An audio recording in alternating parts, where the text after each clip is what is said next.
Ternyata bapak ini nggak ada bedanya sama Gibran. Sama-sama antik. Bapak tolak semua bantuan yang katanya demi harga diri bangsa, supaya seolah-olah bapak yang jadi superhero-nya.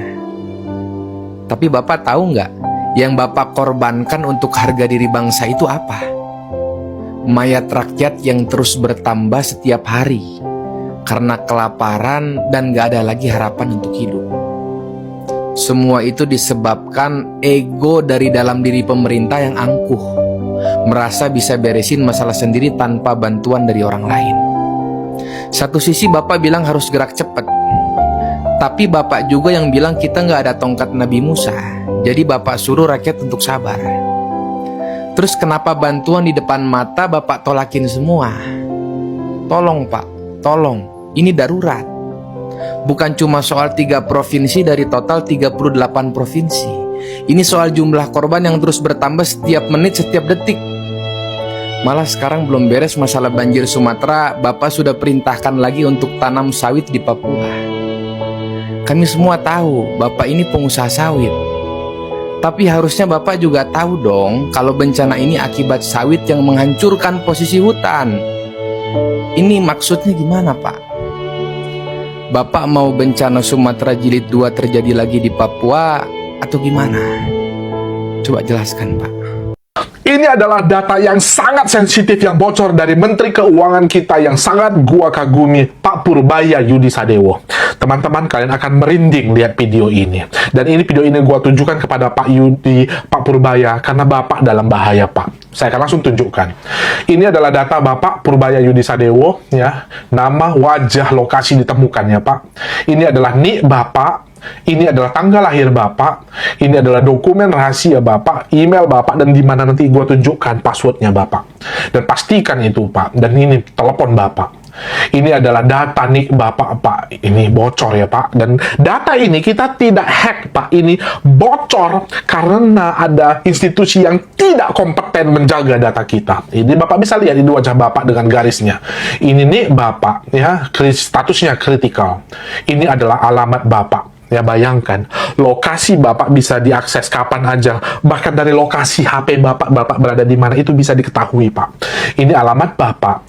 Dan ini adalah lokasinya di daerah Tanah Abang, Jakarta. Ya, mungkin yang lama dan mungkin yang baru kita bisa cari tahu ya, Pak. Dan ini adalah telepon Bapak. Ini semua Telkomsel, XL, kapan diregistrasi? Smartfren.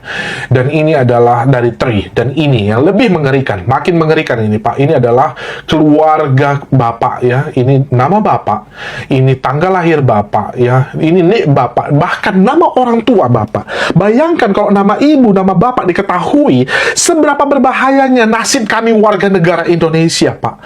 Kita itu jadi target penipuan tiap hari di telepon, tidak ada batasnya. Dan inilah akibatnya. Dan data Bapak sendiri, salah satu orang paling penting bisa diakses begini mudahnya Pak. Makanya lakukan sesuatu Pak. Lalu ini adalah data anakmu. Bayangkan, data anakmu juga nggak aman.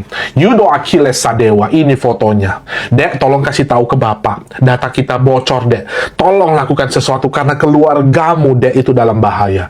Data KPU Bapak, ini data mobilnya. Bayangkan Bapak dulu memilih, dia tahu di mana. Dan ini adalah data di mana mobil Bapak, ya. Dan ini adalah passwordnya.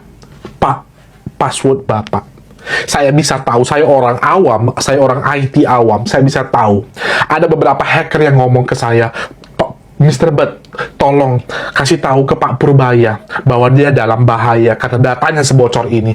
Bayangkan, kita tahu Bapak sangat mencintai istri Bapak karena passwordnya itu banyak yang berawalan huruf IDA. Pak, lakukan sesuatu untuk negara ini dan selamatkan dirimu juga Pak, karena kita tahu banyak lawan politik Bapak yang tidak menyukai Bapak. Tujuan ini adalah tujuan edukasi, tidak untuk merendahkan siapapun. Gua Mr. Bud, like jika suka, share jika bermanfaat. See you again in the next video. Bye-bye. Tepatnya hari Jumat tanggal 5 Desember tahun 2025 kami berada di Tongkonan Kapung, salah satu cagar budaya warisan leluhur kita Toraja yang saat ini hari ini akan rencananya dieksekusi. Nah, kebetulan kami dari ofisial daripada sekaligus media melaporkan dari tongkonan Kapur Pura Kabupaten Tanah Toraja. Negara lain mempertahankan budaya, adat, sejarah sebagai historis peradaban. Negara kita malah merobohkannya karena kekuasaan. Jadi, bangunan tongkonan di Tanah Toraja ini harus dihancurkan karena berdiri di atas tanah negara, bre. Katanya sih gitu. Padahal ada bangunan yang sangat dibanggakan orang Toraja, yaitu namanya Tongkonan Kapur, warisan leluhur yang selama ini menjadi pusat kehidupan adat dan simbol identitas keluarga besar di Toraja. Usianya sudah 300 tahun berdiri, sekarang hanya sebuah kenangan.